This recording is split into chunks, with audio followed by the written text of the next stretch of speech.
Welcome back once again. My name is Mohsen Akram. You're watching this video at a platform named Al Karam School of Thought, where we are trying to cover every subject, every topic, and dimension of every topic.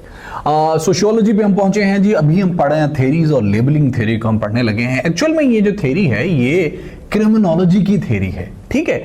इस theory के तहत क्या होता है कि किसी भी लोगों को लेबल कर दिया जाता है, जिसकी वजह से समटाइम वो डेविएंट हो जाते हैं और नहीं, और इस तरह से आगे प्रोसीडिंग होती रहती है. पहले इसकी जरा हिस्ट्री पढ़ ली. क्रिमिनोलॉजी की थ्योरी है कि स्टेम करती है, इसकी रूट्स हैं फ्रॉम सोशियोलॉजिकल पर्सपेक्टिव और स्कूल ऑफ थॉट. ये और कौन सा स्कूल ऑफ थॉट है? Symbolic interactionism. हमने इस बारे में थोड़ा पढ़ लिया है इससे पहले. ठीक है. इस थ्योरी सिंबॉलिक इंटरेक्शनिज्म के बारे में हमने पिछली वीडियो में कवर कर लिया है. ठीक है. तो जो सबसे पहला इसका थेरिस्ट था उसका नाम हार्वर्ड बिकर था. ठीक है. इन्होंने 1963 के अंदर आई थिंक इसको किया था, कोइन किया था लेबलिंग थ्योरी को. और इसके बाद काफी ज्यादा राइटर्स रहे हैं जिन्होंने इस पे लेबलिंग थ्योरी पे काफी काम किया. अलग अलग डायमेंशन जैसे जैसे वक्त बढ़ता गया 1970s फिर 80s फिर इसकी डायमेंशंस बढ़ती गई. बिफोर दैट यहां तक तो ये एक सोशियोलॉजिक यहां तक तो ये क्रिमिनोलॉजिकल थ्योरी थी. बाद में इसको एक्सपेंड होता जाता रहा क्योंकि हम इसकी सोशियोलॉजिकल डायमेंशन पढ़ा है, इसलिए थोड़ा इसको एक्सपेंड करके पढ़ेंगे. पहले इसको देख लेते हैं. क्रिमिनलिटी जो मोस्टली होती है ना, कोई भी लोग क्रिमिनल होते हैं वो रूट होते हैं इनटू स्टिग्मेटाइजेशन.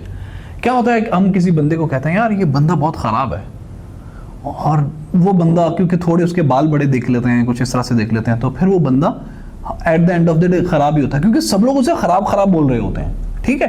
तो कोई ना कोई स्टिग्मा लग जाए जब बंदे को कहता एक बहुत दुखी बात है, लेकिन let's say it with you. कोई मेरी क्लासमेट थी एक लड़की, वो उसके साथ में पढ़ता था, उसको उस पर एक सोशल स्टिग्मा लग गया और आज से कोई 10 दिन पहले शी डाइड. ठीक है.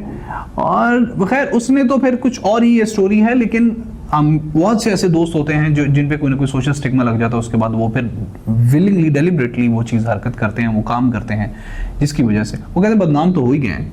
ठीक है. तो वैसे भी अगर क्या होता है कि कोई ना कोई स्टिग्मा लगने के बाद लोग, जब किसी बंदे पे कोई स्टिग्मा लग जाता है तो ना सोसाइटी उससे डेविएट हो जाती है, सोसाइटी उससे बात नहीं करते. जब वो बंदा अकेला रह जाता है, अच्छे लोग उसको अपने पास नहीं बैठने देते, तो उसके पास एक ही ऑप्शन बचती है कि वो कोई ना कोई क्रिमिनलिटी करे.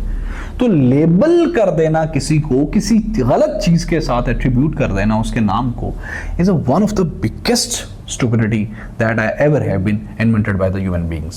Earlier deviance जो है ना, जो अपनी जिंदगी में लोग स्टार्ट में ही डेविएंस, छोटे डेविएंस कहते हैं, छोटी मोटी गलती खता भूल चूक को कहते हैं. हम क्रिमिनोलॉजी के भी इंशाल्लाह बेसिक कॉन्सेप्ट्स करेंगे और कम से कम 2000 MCQs भी उसके भी करेंगे. ठीक है. डेविएंस और क्राइम और ये सब चीजें हम वहां पे पढ़ेंगे. अर्लियर जो डेविएंस होती है वो लीड्स करती है टू द स्टिग्मा. तो जब स्टिग्मा लग जाता है ना, तो हम डिस्क्रिमिनेशन करना शुरू कर देते हैं. यार ये लड़की का उसके साथ बात थी यार, नहीं, she is not a good girl. तो क्या होता है कि उससे फिर कोई बात ही नहीं करता, और फिर पता नहीं बात उसकी उस लड़के के साथ थी कि नहीं थी. अब ये लड़की खुद मतलब अकेली होके इसका दिमाग खराब, इसके दिमाग में प्रिजुडिस आएगा, इसके दिमाग में नेगेटिव पावर्स और बढ़ेंगी. तो इस तरह से किसी को किसी बात के साथ लेबलाइज करके उसके साथ अलूफ हो जाना, उसके साथ नाइंसाफी होती है, और इससे उसके अंदर और टेंडेंसीज बढ़ती हैं और क्राइम करने की. तो ये लीड करता है कॉन्सिक्वेंट क्रिमिनलिटी की तरफ. ठीक है. ये जो भी हम किसी को लेबलाइज कर देते हैं तो उससे कॉन्सिक्वेंटली वो क्रिमिनल हो जाता है, और सोसाइटी के अंदर ऑर्डर डिस्टर्ब होता है. Crime always disturb the social order of the society. The agents of social controls. यार ये बहुत शानदार बात है. जो सोसाइटी के सोशल कंट्रोल के एजेंट्स होते हैं ना, जो हमारे लीडरान होते हैं, वो क्या करते हैं, अटैच कर देते हैं stigmatisation, stereotypes to particular ideology और ग्रुप. कहते हैं यार ये जो बंदे दाढ़ियों वाले हैं ना, ये बंदे ठीक नहीं है, तो फिर बाकी लोग उन दाढ़ियों वालों को पसंद नहीं करते. जैसा कि हमारे जो कल्चर है वहाँ पे जो बंदा अप टू डेटेड होता है, मैं एक मरतबा वो पैंट पहन के नमाज पढ़ने चला गया, तो मौलवी साहब कहते हैं ओए तू पैंट पा गया, ओए तू की था अदियां बाँ वाली शर्ट पा के तू नमाज पढ़ने आ गया. सो हर बंदे ने कहीं ना कहीं किसी चीज को लेबलाइज करके उसको साइड लाइन कर दिया, भाई ये नहीं, उसको बाउंड्री बना दिया. कभी कभी तो बहुत रैशनल हो जाता है.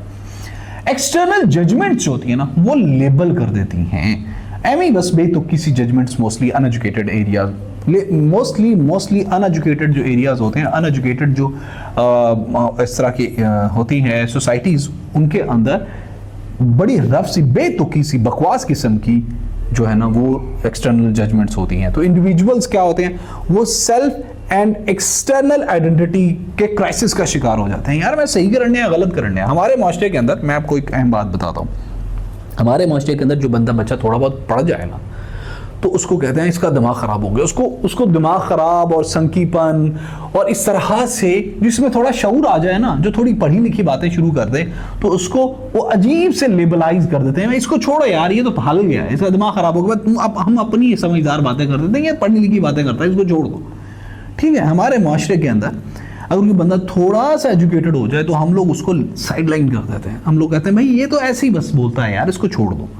खैर, ये जो लेबल्स होते हैं ना, ये डिपेंड करते हैं on the culture, time period and being seen into the ये कॉन्सेप्ट बहुत अच्छा है। ये लेबल्स हर जगह पे, हर एरिया पे, हर सोसाइटी पे, हर कल्चर पे, हर टाइम पे वेरी करते हैं।